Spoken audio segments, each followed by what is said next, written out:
All right, the truth about Fern.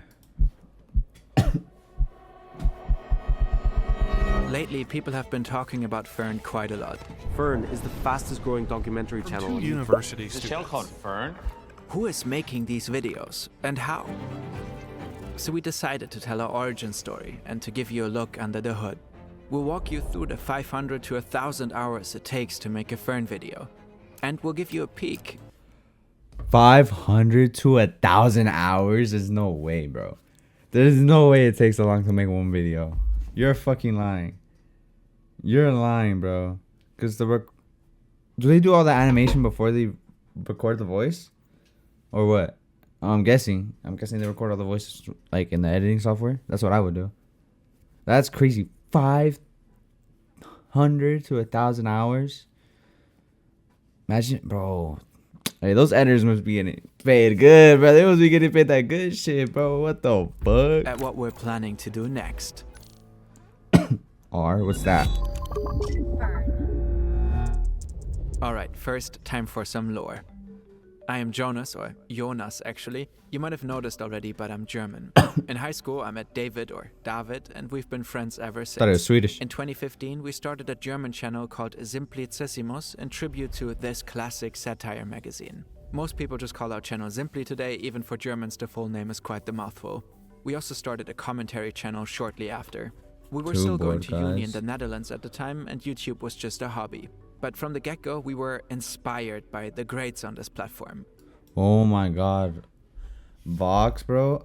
I don't know why that one just like stuck out to me. Vox I used to watch a lot. I just remember it. All those like old documentary infomercial type of channels. Not infomercials, but like those documentary type of channels were always tough, bro. They were always like just so interesting. I guess their animations and all that, like they knew how to catch like your attention like that, bro. They knew what they were doing. They were fucking. They used to run YouTube at one point. I remember I go to a fucking rabbit holes of just those videos for hours and hours, bro. It was crazy. We've always been fans first. Every frame a painting, of course. The Nerd Writer, Michael, Vsauce here. Vox, CGP Grey, Veritasium, Vsauce, Everyone knows about Captain Veritasium. Christian, Neil Halloran. The list goes on and on and on. All these channels were, in their own way, making an impact. And this might sound a bit corny, but we wanted to make an impact too. That often involves reaching many people, which works best in English on this platform. So in the summer of 2019, we gave it a shot with Reezy. It actually worked quite well, and the channel hit 100,000 subs within the first 4 or 5 videos. 6 videos Simone so Yetch far? tweeted about our video on Shell's greenwashing at the time, just weeks before her Wired cover. That was cool. But we were out of uni at this point, barely making any money with YouTube and keeping ourselves afloat with editing gigs. So ultimately, we didn't manage to keep both channels running. Reezy died, dipped under 100k subs over time, and this banner has been a big-ass lie ever since. Around the We're same still up time, with that Simply weekly joined videos Funk, banner. essentially a network financing and producing content for young people funded by the German public broadcasting system. And this marked a real turning point for us. We got professional journalistic training and a stable budget to build a team and make better content. We had some truly great years there, but it was not all great, and we decided to leave Funk in 2022 for a variety of reasons. Why did I just see Mia One of Khalifa them go being across that my it was screen? nearly impossible for us in that setup to try and restart Reezy.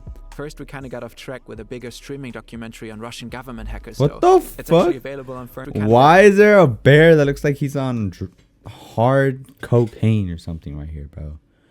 And is that Putin? Trump? What is happening right here? Off track with a bigger streaming documentary on Russian government hackers though. It's actually available on Fern, but for complicated legal reasons without all the cool interviews. Just when we were finishing off that project, we met Elmer. He already ran his channel Hook. All 3 of us were living in Amsterdam, and we connected over our shared views on YouTube and what was missing. Elmer was a gifted animator and storyteller, and at the forefront of using 3D in his videos. David and I had a team of journalists and mostly 2 Bro, like, you see all the edits that they're doing on these videos? I wish I could edit like this, bro. Maybe if I put more time into it. Low-key, my videos are very, like, I don't edit a lot. I usually just cut a lot of stuff. But if I could edit like this, bro, oh my gosh, bro. I feel like I gotta try making, like, different type of style videos for that, though. Like, I can't do it with my style of videos. Obviously, but, like, it's different, bro. I feel like that shit would be sick if I could just... I want to learn how to edit like that. Maybe I'll think about making like a whole different channel, just doing like voice over shit. Like, no, I won't show my face on it. Like, obviously I wouldn't care. Like, they'll be able to go back to this channel and see my face. But if they, on the other one, like, fuck, what's that one guy? Do you guys know? Fuck, I'll get back to it if I remember. We'll see. Hold up. The animators and knew how to run a YouTube channel at scale. An idea began to form. What if we joined forces? Over the course of almost a year, we developed Fern. The name is a play on the German words Fernweh and Fernsehen. The former describes a feeling of homesickness for a place you've never been, and the latter means to watch television. It's also To watch planned in English, television. hence the green. On July 11th, 2023, we went live, and it all became pretty crazy, pretty fast. So July 11th, 2023. It's currently August 14th, 2026. A little over 3 years, and they're at 5 million subscribers. This video got 2 million views in 3 weeks, bro. Like, that's actually insane.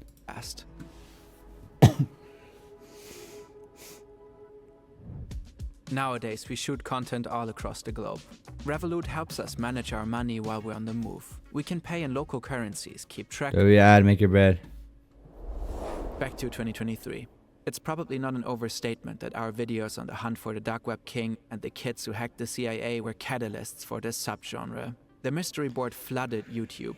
Copies of our 3D thumbnail style would go on to become a Oh defining my gosh, these thumbnails are actually so goated, bro. When I see a thumbnail like this, I'll probably watch the video. They probably made the one about fucking El Chapo. I'll probably watch a couple of their videos. Bro, those thumbnails are just like, I don't know what it is. Those thumbnails just like grab your attention so good. And then the video usually ends up being a bang. What the fuck? The video usually ends up being a banger, bro. Like, actually goated. I love watching this type of videos. Those like 3D style thumbnails. Like, I think in these videos, the thumbnails like are the reason the videos do good. 100%. Like, the videos are obviously like fucking amazing, but these thumbnails are just, look at this shit, bro. Oh, hold up. Look at this. Here. Is that Vegas? No. I think it is. Like, what the fuck, bro?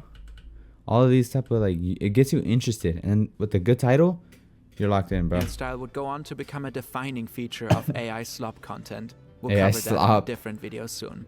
And we want to stress that we didn't invent most of this. Lemino had been using 3D in brilliant ways in his videos way earlier, so had our friend Neo and others. We actually got the inspiration for the first board thumbnail from his Bin Laden video and Oh asked my him if gosh, Neo videos are good too, bro. I forgot. I watched that Bin Laden video. That shit was really good. he'd chill with us creating our own version.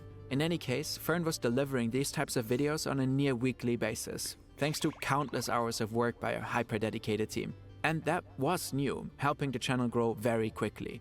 But more on our team and workflows in a minute, because pretty quickly there was a problem. Wait, how big of a team do you think you need to run like a channel like this? What the? I keep hitting this fucking shit.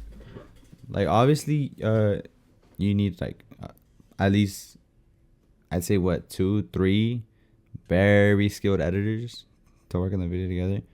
They gotta be good at animating and shit. So maybe a couple of them, maybe all 3 of them have experience in animation, and then they're also like plant editors. But yeah, bro, they'll probably, they have to be really skilled. And then the voiceover, fuck, is this just one guy that does the voiceovers?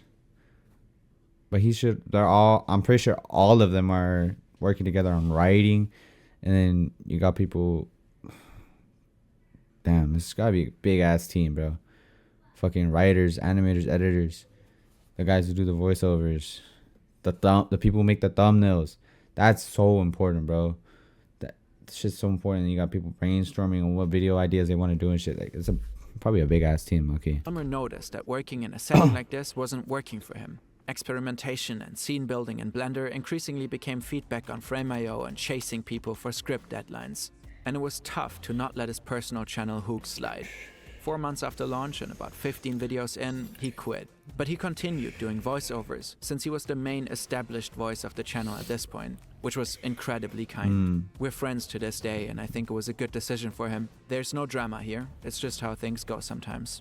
But for David and me at that moment, it posed a huge challenge. We'd only really managed to get Fern off the ground with a third person on board. Now we had to run Simply, Fern, and our other projects in parallel. Wait, them two were running it on their own? Actually, running a channel like this, just two people, that's a lot of fucking work. I mean, if you're doing it full time, then I see how it works. But if it's not full time, like you're working another job and shit, oh my gosh, that's insane. I feel like this would happen to be like 100% of your focus is on this channel. That's how it would be, in my opinion, at least. I don't know though. We were at the end of our 20s, managing a team of around 60 employees and Holy shit, never mind. The rocket was flying into space, and we were hopelessly overwhelmed. A team of two. Plus about 70 more. The fuck, bro? There were many stressful periods during our YouTube career, that's just part of it.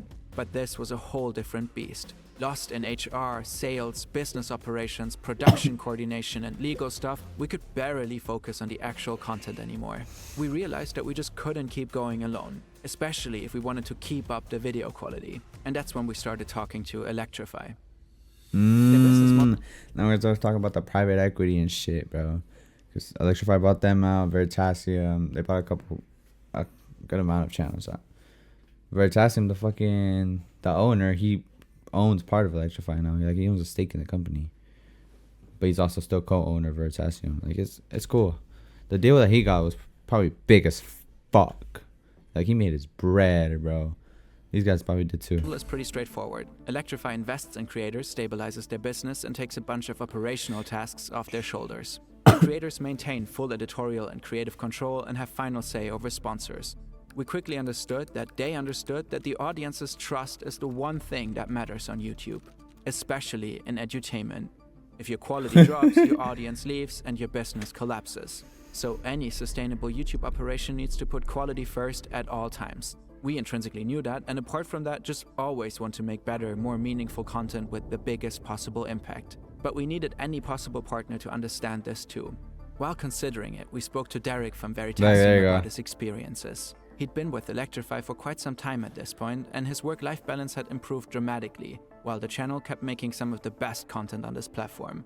For us, the proof was in the pudding. We believed in their business model, and after months of consideration, decided to partner with them starting the 1st of January 2025. And that move was Oh shit. Look, it was only a couple of their channels, not even all of them.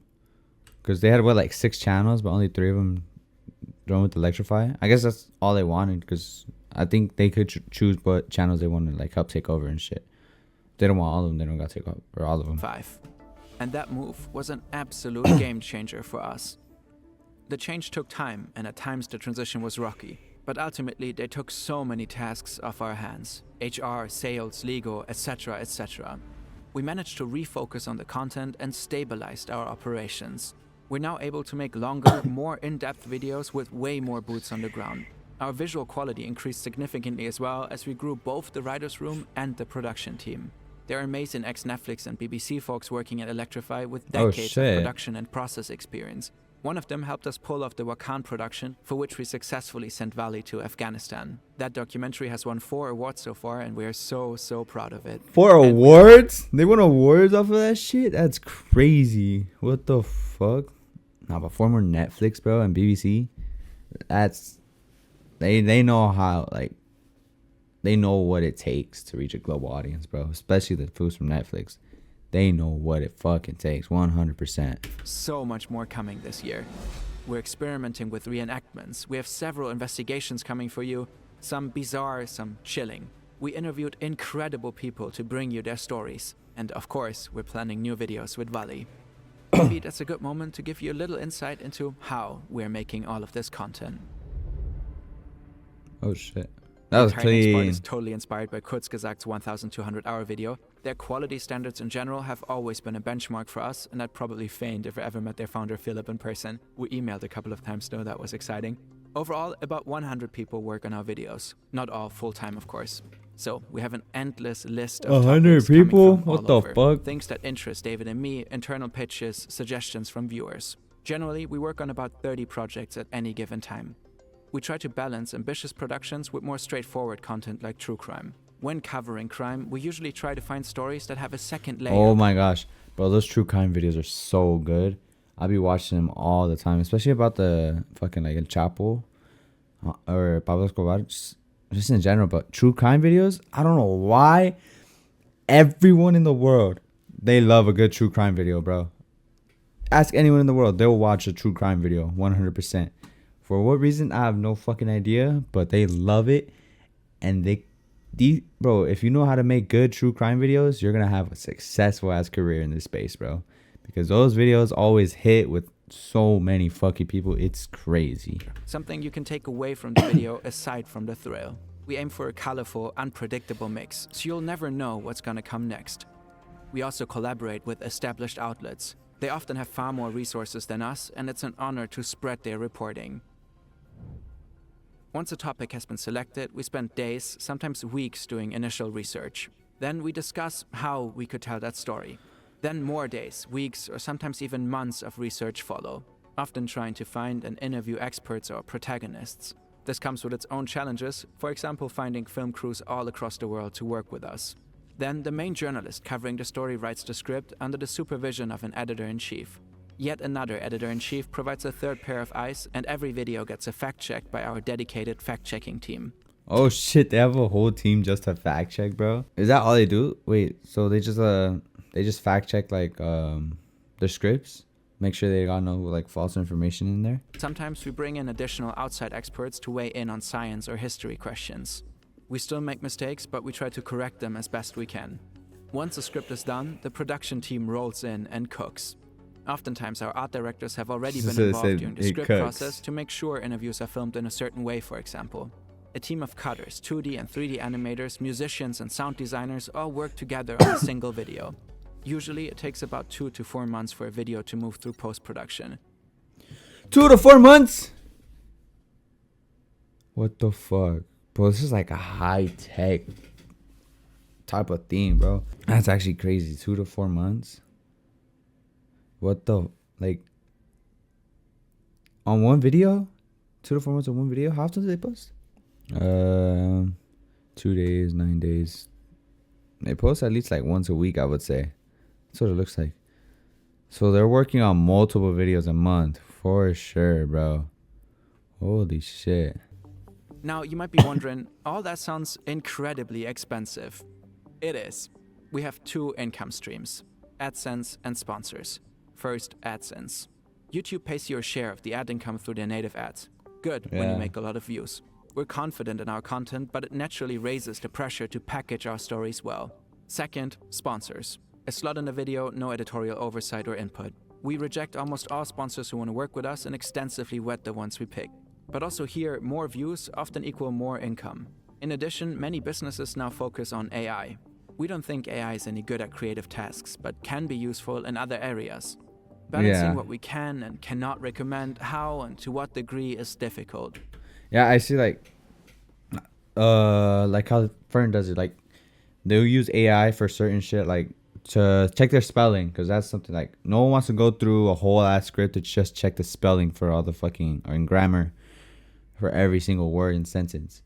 When you can just AI could do that easily, but to actually like animate it in a video or rewrite a script, I don't think so, bro. I don't think that's like maybe in the future, but right now it feels the quality would be better if it was man-made. You feel me? Like AI is good where AI can be used where it's good, but in other areas just leave it to the actual people, bro. That's how it should be. And at the same time, it's just tough to find good brands that are willing to buy a slot in an investigation into journalism in Gaza. That will never mean that we wouldn't make a video like this. It's the whole reason any of us are in this in the first place. Lately, we realized that we need to diversify. Both AdSense and sponsors are good pillars, but they demand a focus on views, and they make it more difficult to cover some of the toughest, most controversial topics. In other words, not everything that matters will get clicks or a sponsor. And at the same time, many investigations into these things that matter demand incredible amounts of resources. So we're building a third pillar called Roots. The new channel? With a newsletter. It's packed with amazing content and totally free. We're going to bring you a couple of stories every other week for now about things you never heard of, things you always wondered about, supported by amazing graphics. We'll also share updates and some personal thoughts about our work, about Fern, or whatever is going to be on our mind. We're doing this to build a firmer community around this channel. There won't be any ads in the newsletter, and we will inform you about routes as we're building it out. I really hope a lot of you will join us. If you enjoy what we do, this will be a blast. Fern is just 3 years old, and in many ways, we're just getting started. Sorry, Amar, I totally ripped that one from your previous bio. Alright, come on, join the newsletter. It'll tell you about Minecraft's most fascinating server and a crazy hacker cable. Oh my gosh, plus bro. some behind the scenes. Oh, and because you're early, there's a little bonus waiting when you sign up. A link is in the description. That's tough. Shout out Fern, man. They're too tough, bro. They're too tough. Exposing Fern, featuring Fern. Of course, Fern will make a documentary about this. I don't know why I thought of this, but on April Fool's, you should release a documentary on Fern plans. Alright, bro. Nah, shout out Fern, bro. This video, go to video, bro. Go to fucking video. That's crazy, bro. How much work goes into production for these videos. Production, writing, brainstorming ideas and all that, bro. Fucking animation, editing. Everything is a lot, bro. 4 months. And that's just post-production, he said. That's crazy. I'm over here getting videos edited. But not on the quality of theirs. For sure, bro. 5 million subscribers versus fucking, what, 85? Like, there's a huge difference. No, shout out for him, man. W video. YouTube, Twitch and Kick in the description. Catch you guys.